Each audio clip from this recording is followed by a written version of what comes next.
Hello everyone, I am Tojo Alex. I would like to express my thoughts on the tragic death of a pregnant wild elephant in Kerala's Palakkad district last month that triggered a nationwide uproar.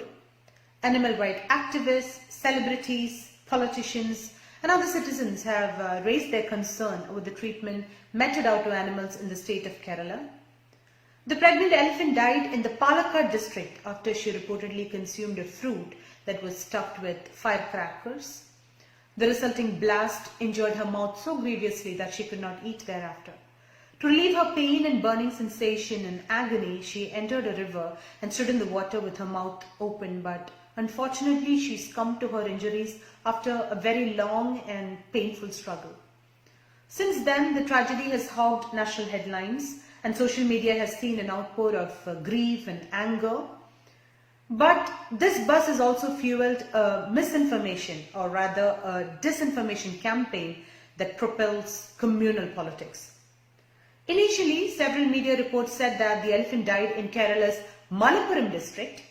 However, this wrong information was corrected when the state's forest department clarified that the death took place in the neighbouring Palakkad district. Kerala's chief wildlife warden Surendra Kumar said that the incident took place in the Mannarkad division in Palakkad district. The elephant died on May 27th, and on May 28th they registered a case and the probe was underway. While the initial media reports did get the districts wrong, but before they eventually corrected it, there appears to be a concerted political effort to link the elephant's death to Malappuram, a Muslim majority district in Kerala, and give this incident a communal tone. There were seriously absurd statements like the elephant is a pious and holy animal of the Hindus and it was intentionally bombed by the Muslims in Malappuram, etc.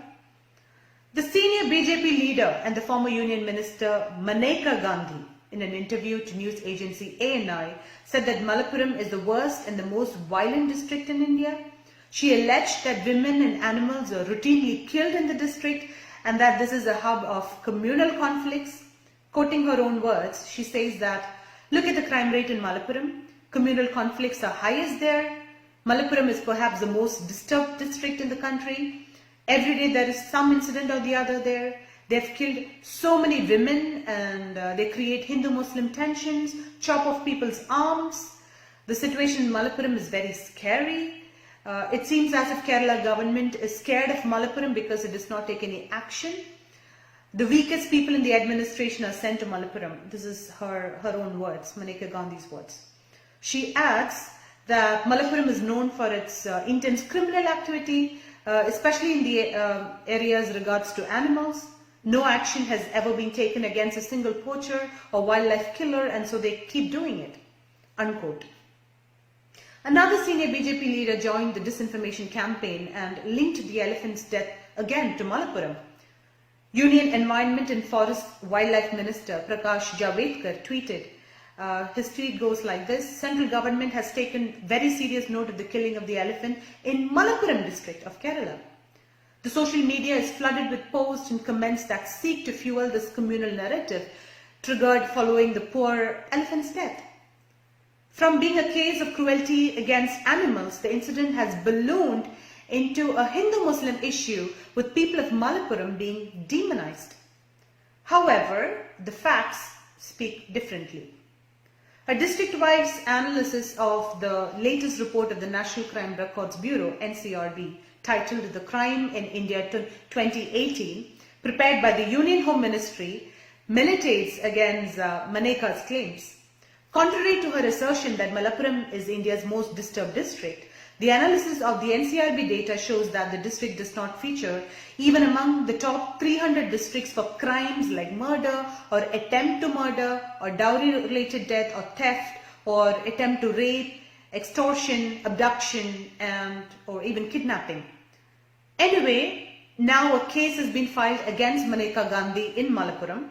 According to inputs, the case filed against her has been registered under section 153 of the Indian Penal Code, which corresponds to punishment for promoting enmity between different groups on the grounds of religion, race, place of birth, residence, language, etc., and doing acts prejudicial to the maintenance of harmony. The case was registered reportedly after Malappuram police received more than 7 complaints against Maneka Gandhi in this regard. Now let's talk a little bit about Malappuram. I've been to Malappuram district twice. I'm from Ernakulam.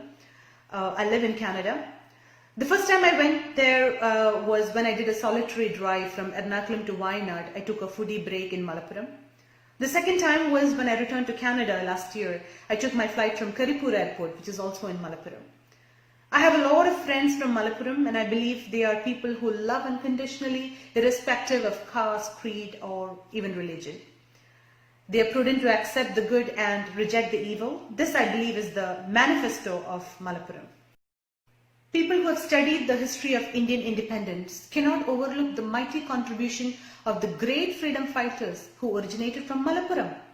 We cannot overlook places like Tirur and Tirurangadi that speaks in volumes of the mighty resistance shown against the British rule.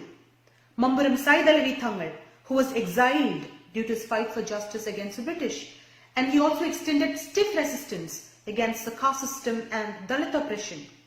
Welingod Umar Khasi, who launched the tax defamation movement against the British, even 100 years before Mahatma Gandhiji. Varim Kunnatta Kunyahamad Haji, Ali Musliar. How can any patriot forget the traumatized fighters who breathed their last in the death wagon sent from Tirur to Bellary Central Prison?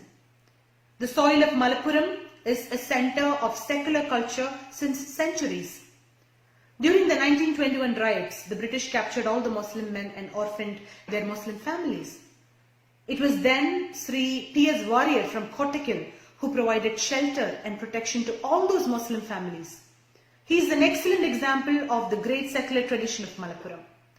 Tunjatha Ramanujan Elthachan, Moinkutti Vaidyar, Poondanam, Vallathol, Melpattur Narayana Bhattadiri, Achyuta Pisharadi, Kutti Krishna Marar, V.C. Balakrishna Panikar, Idasheri, Uru, Cherakad, Govinda Pisharadi, K.K. Damodaran, Kuttipurathu Keshavan Nair, P.V. Krishna Warrior, Pulikotil Haidar, Moidu Maulavi, Saeed Abdur Rahman Bafaki Thangal, Panakkad Saeed Muhammad Ali Shihab Thangal, E.M.S. Nambudiri Pad, the first Chief Minister of Kerala. Malappuram is thus the birthplace of many of these great leaders and many more. There's a saying that in Malappuram, hearing the Mosque calling out for the Maghrib prayers, the Hindus would light their lamps. Once, when the gate of a temple was burned down by few evil men to incite religious riots, it was the Muslims who rushed to rebuild those gates for their Hindu brothers. It is a land of religious harmony and a place where people uphold humanity and brotherhood above everything else. It is this Malappuram that the North Indian BJP and Sanghaparivar and the Kerala BJP and Sanghaparivar once again falsely accused to be the site of terrorist and animal killings. Do you know how ridiculous this Sanghaparivar's love for animals sound? There are so many cases just in Kerala where Sanghaparivar members were arrested for throwing body parts and remains of animals inside or near the temples with the motive to unleash communal riots. Across India, how many poor people have been beaten to death, inciting that they killed cows? Pehlu Khan, Rakbhar Khan, Muhammad Akhlaq, and so many others were humiliated and brutally killed in the name of cows. Now, India is one of the largest exporters of beef in the world. Who are the top exporters of beef in India? Al-Kabir exporters. And who are the owners? Mr. Satish and Mr. Atul Sabrawal. Secondly, Arabian Exports Private Limited, and the owner is Mr. Sunil Kapoor. Third, MKR Frozen Food Exports, and the owner is Mr. Madan Abbott. Fourth, PML Industries Private Limited, and who is the owner? Mr. A.S. Bindra. So many of these largest beef suppliers in India are Hindu businessmen, and there is nothing wrong with it. Now coming back to the elephant death issue in Kerala. I see that the Indian cricket captain Virat Kohli, Harbhajan Singh, Bollywood stars like Akshay Kumar, Anushka Sharma, Alia Bhatt, Randeep Hooda, and hundreds of celebrities have condemned the issue, blaming this incident on Kerala. I would love to ask this. Since Corona lockdown began on March 24, 2020, we've seen millions of migrants walk thousands of kilometers in a frenzy to reach their homes in their villages.